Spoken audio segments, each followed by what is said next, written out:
The biggest thing for you to improve on, stepping up and being a starter? I think everything. Playing the run, being stout as the run, because I'm not as big of a guy, so being solid to run and just everything. Improving at a fast rate. I think I got a lot to prove. So.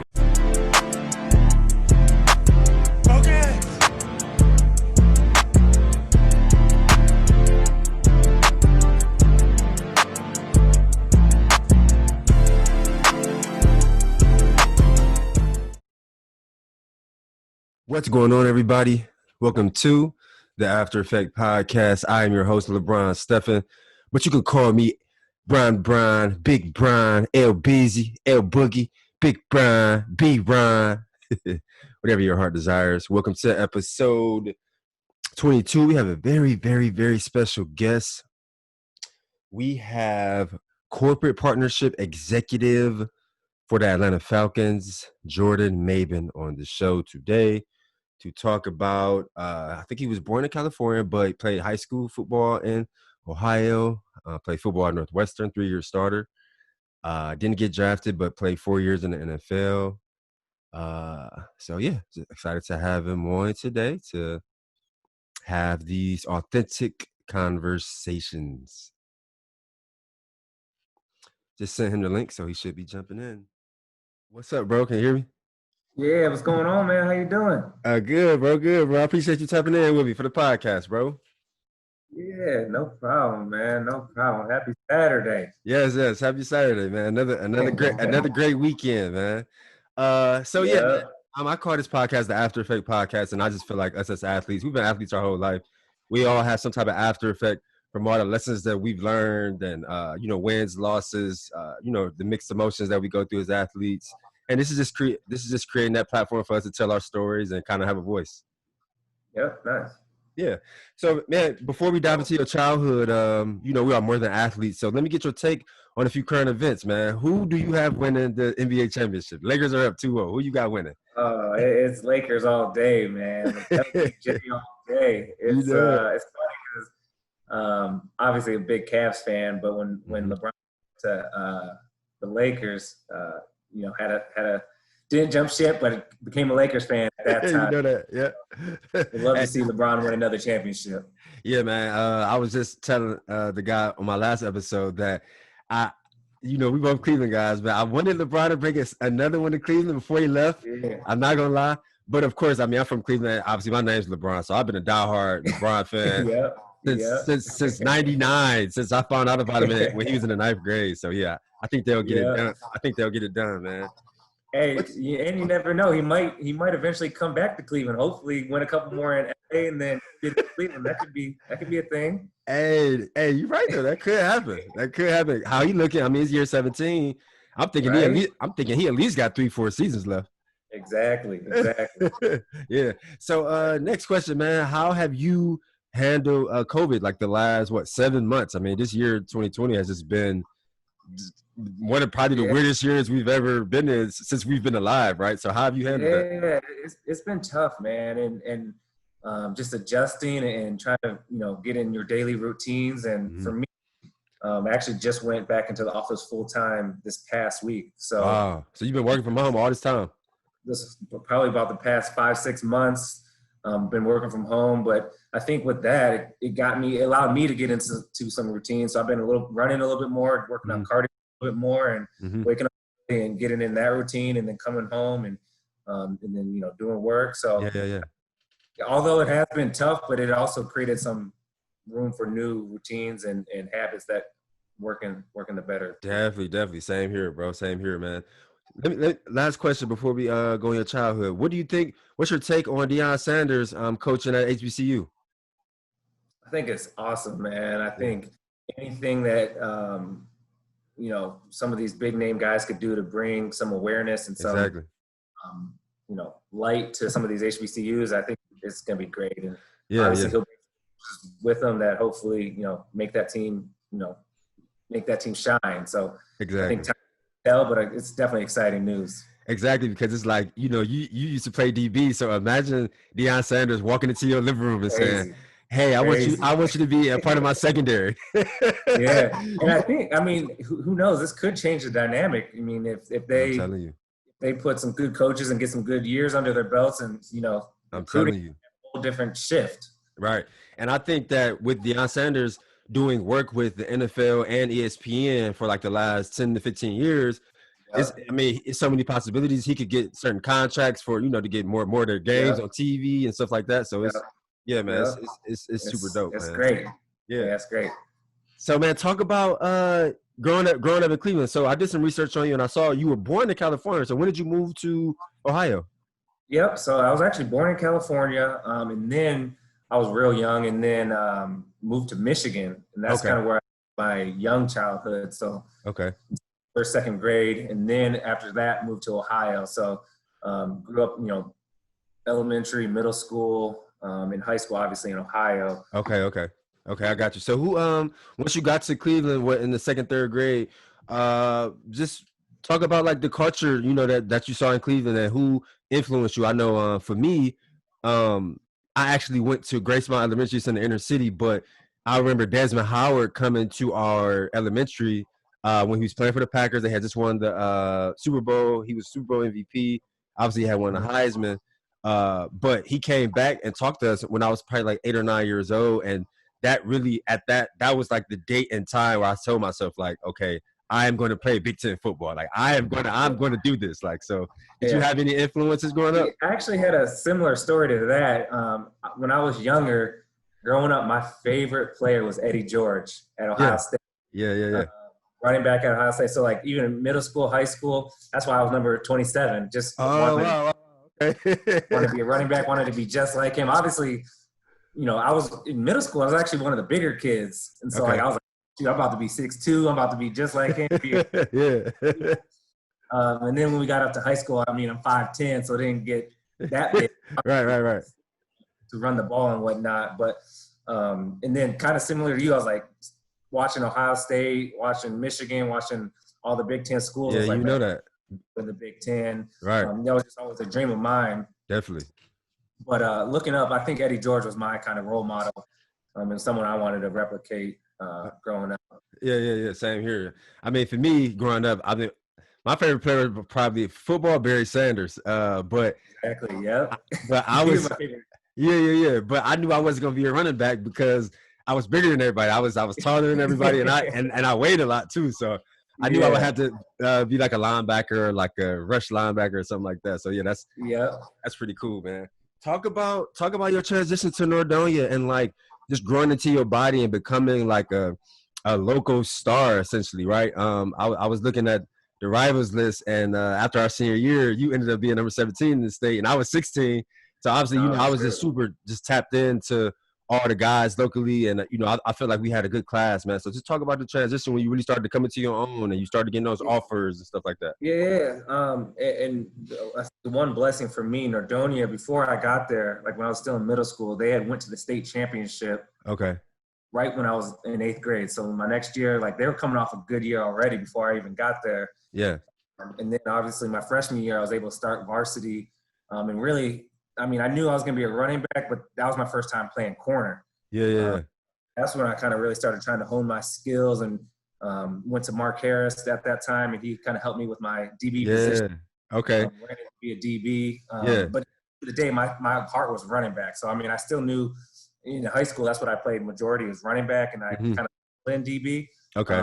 But coming in my freshman year, we went to the game right before the state championship, so we kind of already had a squad coming in, and then by my senior year, and actually let me stop my sophomore year, that's when some offers started coming. Some of the smaller offers like Bowling Green, Cincinnati, all the MAC. Yep. Some of those offers started coming in, so I was like, shoot, like this could be a real thing, big, yeah. So, and then that's when I was playing running back. So moving into junior year, had one of my best years my junior year. Mm-hmm. That's when kind of the bigger offers started coming in. Some of the Big Ten offers, Indiana, Northwestern. Yeah. be honest with you, I was waiting for that Ohio State offer. That's what I was waiting for. Man, you know I was too. and never got it. So that kind I of never got it either. that kind of gave me some passion, some fuel to like Yeah. wrong. And then with not getting that offer, I was like, all right, I want to go to a Big Ten school in hopes that I could play against them. Exactly. Same here. Yep. And that's when I ended up committing right before my senior year to Northwestern. Yeah. And just when I took my official visit out there, I loved the city right outside Chicago. Yeah. And academics, yeah. Yeah. And I know Northwestern is great for academics as well. So what did you feel any pressure as a 14-year-old going from 8th grade to being a starter as a 9th grader, but for a state championship team? Like, did you feel any pressure? And you were still really young. Yeah, I was real young, but I think Coach did a really good job because like they weren't dependent on me to win the games. Like we had a nice running back there that was a senior that I think he ended up going to Bowling Green or one other school out there. But like I didn't really have that much pressure. I was playing corner, and then just special teams like punt return, kick return. Yeah. I mean, then they sprinkled me in on offense. So like I didn't have pressure on me. Okay. But they gave me the chance to show my skills. So that's what I really was after. Got you. Yeah, I got you, man. So talk about your transition from Nordolia to Northwestern. Obviously, we were in the same class. I think you redshirted 2007, right? Yeah, I redshirted as well. But it's like when 2008 came, you essentially, man, took off. Like, you started that whole season with the last 11 games, freshman All-American. I mean, 252 tackles, 49 starts in your entire career, man. Talk about that transition after your redshirt year. You became a starter, and then you just continue to ascend year after year after year. Yeah, and to be honest with you, it was funny because my redshirt year, I didn't want a redshirt. I wanted to play. You wanted to play, yeah. I thought I could play that year, but I think, looking back on it, I'm glad I did redshirt because it gave me time to grow and learn and weight lift and get bigger and stronger. Yeah. But that next year, my redshirt freshman year, I hit the ground running because I felt like before. So similar to that passion that I had in high school, like, man, all right, I got to come out here and just do my thing. Exactly. And I think, and to be honest with you, just coming from Northeast Ohio and just how big football was, like, I'm telling you, it put me so much ahead of the curve from my peers coming into Northwestern. I'm telling you, man, that blue collar mentality, just that gritty, get it out the mud, and just put me ahead of everyone that I was going up against. And I think I kept that mentality as in my freshman, going into my redshirt freshman and sophomore years, that I was like, hey, I'm grinding out here. Like, I know where I came from. I got to put on. So you know it. just, it was fun, and at the end of the day, I was having fun too. So that's what it's about. So yeah, definitely, man. And of course, I always make sure I follow you guys because we were in the same class, man. And I just admired your consistency and just everything you did at the University of Northwestern.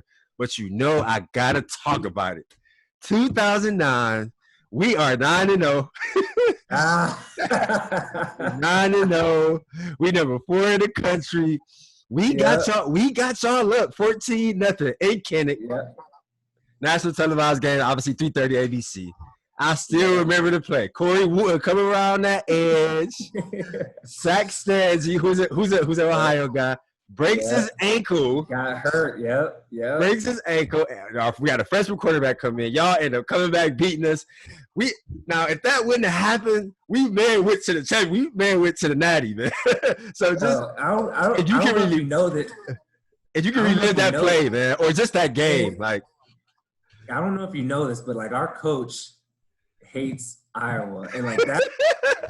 Like, literally for him, personally, that was like the biggest week for him. So like he would always get us up and say Iowa week. Like Iowa week was like the biggest week of the year. Yeah. Obviously, in-state rivals Illinois, but he always had a thing for Iowa, and especially when your guys' spot. Because we got the pink locker room. Because we know your guys' fans too. Like your guys' fans would always get after us because they're so close. Always chirping. And to be honest with you, it was always one of my favorite places to play, just because I knew the atmosphere was going to be crazy. You know it, man. You know it, crazy. But that game was crazy, man. I do remember that injury, and and just how the ups and downs of that game. And Man, and I think you guys had Sean Green as your running back that year, right? No, Sean Green was 2008. Oh, that was 2009. 2008. Yeah. 2009. We had like a couple backs, but I think that game was when like Purser wasn't starting, but he would come in and that's when he like everybody in the country started kind of getting hip to him, like, oh man, this dude. Him, yep. Yeah. He started going on for us, man. Y'all end up coming balling, back. Yeah. Yeah, that game was just every time in Iowa was crazy. Every time, yeah. Games.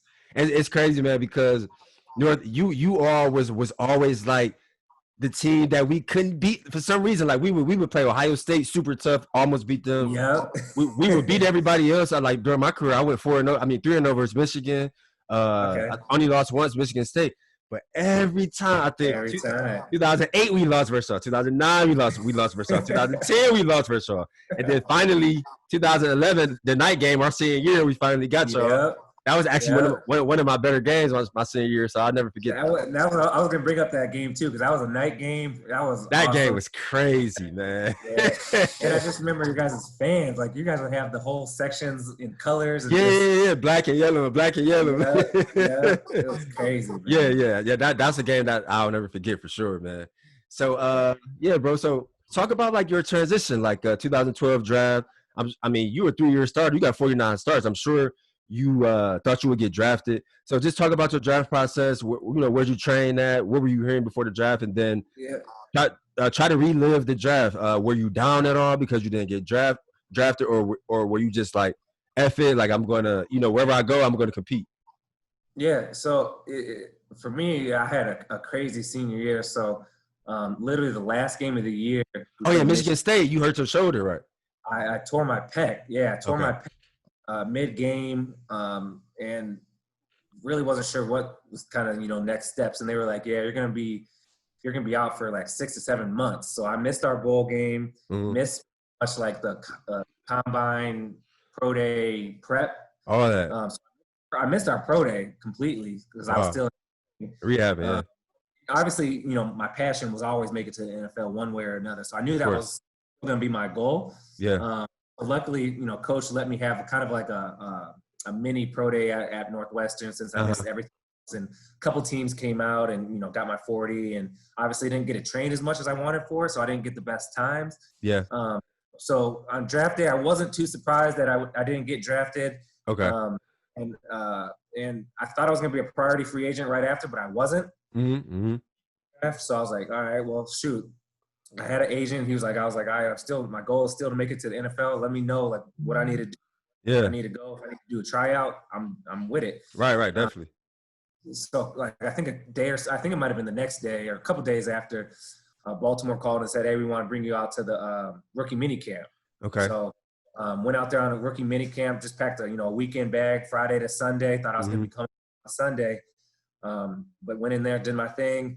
And they signed me to a contract that Sunday and was like, "Hey, we start practice on Monday. Like, let's go." Yeah. Shoot. And at the time, I was getting my master's at Northwestern. So like, oh wow, I had to email my teacher, say like, "Hey," luckily it was in sports administration. Yeah. Pretty much tell them like, "Hey, I got the opportunity. I signed with the Baltimore Ravens. I finished up my master's, remotely." Yeah. And all my were excited about it. And of course, hey, this is once in a lifetime opportunity. So I ended up finishing my master's while my rookie year. Wow, that's dope. Crazy experience. Just trying to learn that whole playbook and learn on the team and then get my master's. But knock on wood, or fortunately, I was able to make practice squad that year and kind of bump around. And it was a crazy rookie year. Yeah, it sounded like a crazy rookie year, man. Like, so just mentally, what you have to tap into to kind of just stay focused on your goals, and also juggle, finishing up your master's, obviously learning the playbook for the Ravens, ultimately making a practice squad, but also knowing the next season that, you're going to have to compete again. And then I also saw you was going from, you went to Montreal a couple of times and back to the Ravens, and then you went to Atlanta after that, then back to CFL, then back home to San Diego. So, yeah, just talk about, like, your mindset, during those years, just really having to just dig deep. I mean, if anyone knows about the NFL, they know it's a grind. Especially if you're not one of the top guys or drafted guys, it's a grind no matter what. And I think going back to what we talked about a little bit before is that mentality of that grinding and that dedication and and getting turned down from Ohio State, saying, all right, I'm about to go prove them wrong, and then not starting my freshman year and then saying, I'm gonna go prove everybody wrong, and then getting hurt and then having that comeback story and being like, hey, I'm gonna grind and no matter what and show my worth and work my tail off. So I mean, that's kind of the attitude I had, and one of the things that it sounds elementary, but like the biggest thing, and this goes for business, this goes for life, this goes for sports, is just being dependable, man. When coach says, hey, I need you to step up, I need to be able to count on you, or your boss, hey, I'm going to go out on the line, put my name on the line for you. Just being dependable was the biggest thing. And that's what I tried to show. And that's what I literally still try to show just in my work. Of course. My job is just being able to be counted on and accountable and dependable. Yep, that's what kind of helped me in my NFL journey and just having mentality. Yes, man. Those are great points, bro. So I know you stuck with the Falcons the longest. You were with them for 2 seasons. I think, and I remember seeing you. You were active like for a couple games as well, right? Yeah, I bumped around a little bit, but I was a majority practice squad for my whole time with the Falcons. Okay. But it was tough because like during those years, the Falcons, I think we went like 4-12 or something like that. So yeah, we didn't have a good squad that year. I got you. So man, talk about you bump around the NFL for 4 years. Talk about the day you knew in your head that you weren't going to play football anymore. Did you have any mixed emotions? Did you? I know you were probably like 26. Did you still feel like you wanted to play, or was it kind of like a smooth transition? Like, okay, I think I've done enough. Like, I'm good. Yeah, I mean, because I think I bounced around a little bit. So at that point, I was like, all right, I need a like you said, I was 26, going on 27. I just got cut from San Diego, moved back to Atlanta, and I was like, man, do I want to maybe go a whole year without not getting picked up? Yeah, like never know, like when injuries happen, and exactly. So I was like, you know what, like let me. I have my master's degree. I kind of got to that feeling where I was like, I had a good run. 4 years was great. Got to jump on different teams, and I was happy with it. So I wasn't really yearning for more or anything like that. And I was like, kind of. And at the time, I had a girlfriend at the time, and me and her were a little bit closer and thinking about marriage. So I was like, you know what, I need to, get something that's a little bit more reliable and dependable. Exactly, dependable and So at that time, I was like, all right, we lived here in Atlanta. I was like, all right, I'm gonna try to, look at my next steps. And that I will say is like during all my time playing, I was always networking though. Like with community relations, with sponsorship, like I was always networking, thinking about what I want to do next. So like trying to be in the front office of the Ravens, of the Falcons, no matter where, and that's kind of what helped me land my role as current role. Where did that like networking acumen come from? Like if you don't mind me asking. Yeah, it was actually Northwestern. Okay. A job of preparing you for life after football, and networking during Northwestern, networking after Northwestern. So that kind of got me in the mentality of like, all right, I love football and this is my passion, but like let me just network with people that are doing things outside of football that exactly. Yes. Playing. Okay, yeah, man, that's that. Yeah, like you said, that's major, and that's really super dope. That Northwestern prepared you all for that, because as we all know, it's always life after football, right? Yeah, for sure. So, corporate partnership executive for the Atlanta Falcons. Just give us some details, just in case we have some younger listeners or viewers who may want to follow in your footsteps. Give us like the step-by-step ladder and your action steps that you had to take to get to where you are now. Yeah, so it was funny. So when I was done playing, probably a couple months after I was done and looking in for my next role, I reached a couple folks at the Falcons, and they let me know there was an internship position in the corporate partnership department. Being 4 years in the NFL, having my master's, a lot of people might think like, hey, you don't need an internship position. You can go full time. Right. I wanted to humble myself and start at the Start from the bottom. bottom. Start from the bottom. Yeah. Show the people that like just my same work ethic from football could carry over into the business world. So I ended up internship in the corporate partnership department with the Falcons, and then I would say 4 months into that, got hired on full time and been in the same role for probably 6 years now. So it's been truly a blessing, but still having that same mentality that I have on the football field. I took that over to the office as well. And so let me ask you this: starting off as an internship, and then talk about how amazing of a feeling was it when you got hired or promoted to an executive, knowing that you started from the bottom, you started from an intern, and you really dug deep and put in the groundwork to get to the executive level.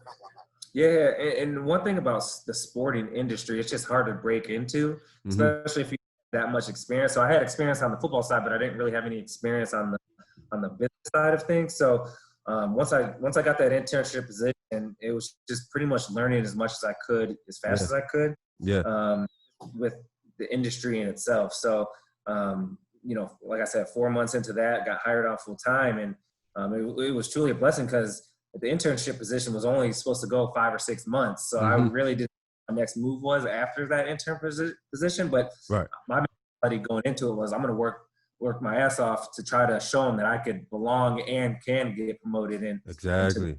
So that's the team believed in me and then kind of got hired on and pretty much haven't looked back since. That's amazing. That's amazing and super dope that like you say, you started from the bottom and you worked your way up and you really wanted to show them that you're supposed to be in that space. Yeah, and it's crazy because it's been the past couple of years have been crazy. So obviously the Falcons went to the Super Bowl the 1 year. Yeah. That in the front office was a great experience, and then we brought on a soccer team, Atlanta United, so bring in their organization. So it's been a great journey, and it's been a great position to be in to help. That's kind of what I try to do now. Is I kind of manage a lot of the internship roles, so try to the younger generation get into the sport. Exactly. What was something that stood out to you the year that the Falcons went to the Super Bowl? I mean, obviously you were a player, but when you were there, you all didn't have a good year. So to see the organization turn it around, get to the Super Bowl, and then you be a part of that, right? And so you kind of like you had the player experience, but now you're like you're on the office side, the executive side. What was that like? It was great, man. It was down in Houston, so we went down there in Houston about a week or two before the actual game started, and we pretty much were setting all the corporate events and corporate parties, so that was obviously fun. Then the team came down, and we did have a couple other events that we did. So just the game didn't go how we wanted it to. That was when the Patriots won. Did the comeback. 28-3, they came back. It was a tough one. It was a tough one. But the experience was great in itself, and I can only imagine, bro. I can only imagine. It was great, man. Yeah, man. So last question, bro. Like I said at the beginning, I call this the After Effect podcast. What would you say is Jordan Mabin's after effect, right? We've experienced win, losses, injuries. Like you said, I tore my pec as well. Injuries, pain, sorrow, mixed emotions. What are some lessons that you've learned that you're going to take with you and obviously maybe give that game to whatever interns that you manage or, once you have children? What would you say your after effect is?